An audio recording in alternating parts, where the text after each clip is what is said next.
If you want to do Renaissance festivals, I have a few warnings.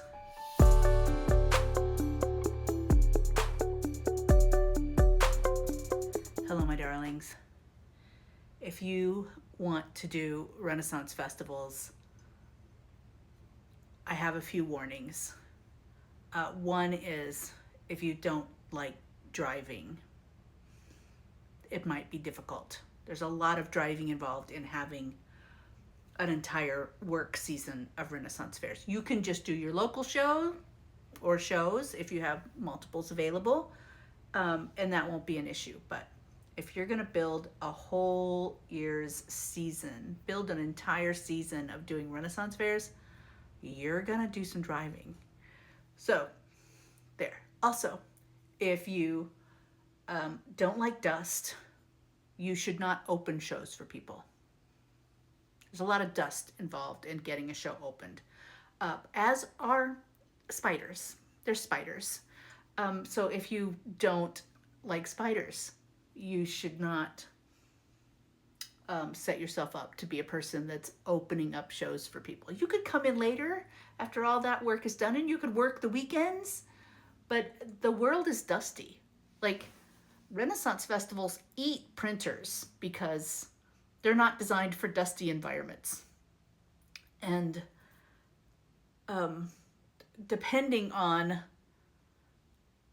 what state, what part of the country the show is that you're opening, the critters may or may not be poisonous, I mean, don't pick up a piece of wood on the ground in Texas because there could be a copperhead underneath it. And, it's just stuff. And we have shops that are sitting on property, mostly unattended, for 10 months. So those shops get dusty, depending, with my kitchens, every year I try to make them just a little tighter, right? Okay, here is where a critter got in last time. Let's close that up. Let's fill that closet with mothballs because we think that the rat chewed through the back of that closet to get in last year, right? I mean, here's the deal. If anything in your building, and this applies to craft shops also, if anything in your building smells like food, the critters are going to chew a new way into the building because they have 10 months to do it. You're only there for 2 months. Some shows only let you show up a week before and they want you off-site again a week after.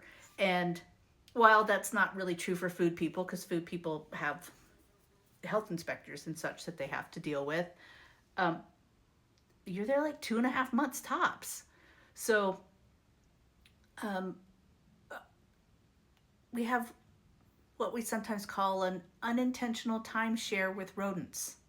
And they may or may not have gotten really comfortable and chewed new ways in, or through the roof, in fact. And you have to clean up after them and evict them in order to have a safe space in which to work and stay during the festival. So if this icks you out, Renfaires might not be for you. I mean, and even this is not only applicable to people with permanent site shops. There's plenty of people who have stuffed a tent into a tub, and when they brought it out, there was a critter that came out with it. A frog jumped on them, or a mouse scurried, or somebody unrolled a carpet and a mouse was inside it. So I just drove from Texas to Georgia to help my sister open the shop here, and remembered the year that my timeshare was like, they had really made some structural changes in my absence, and had I think that a small raccoon got into a place that they couldn't then get out of, and they chewed through the drywall into the living space, which was, of course, empty of everything except all my furnishings and, you know, furniture lovingly draped with sheets, fortunately, so they weren't really gross. But it's a thing. It's a thing. If you're gonna have to open shops in different parts of the country, wear a dust mask for one. Be aware that some years are worse than others, depending on the weather. Here's one other story. We had a 20-foot container that we stored leftover plates in for our food shop at the New York show. And one year we had 15 cases of funnel cake mix left, and we don't sell funnel cakes anywhere else. And we thought, oh, this 20-foot container is safe. And it was not. There was a hole small enough for a mouse to get in, and it was a disaster when we got back. So we didn't do that again. But the mice would still get in there and make nesting material out of napkins and paper plates. So being brave enough to open that container up, like you just knew you were going to be spooking a rodent. And we try to find the holes and shut the door while I'm in here so I can see where the light's coming in and we can glue that shut. And so we would do that every year. And one year we thought, oh my God, we did it. There's we had,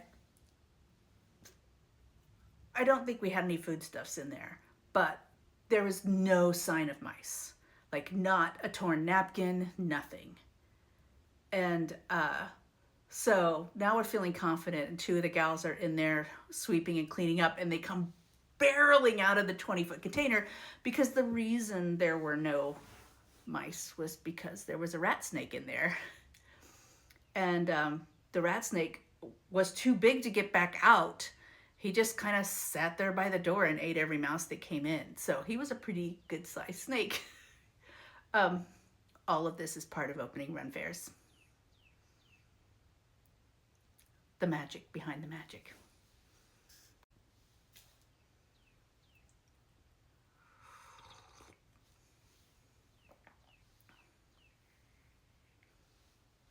It's worth it though.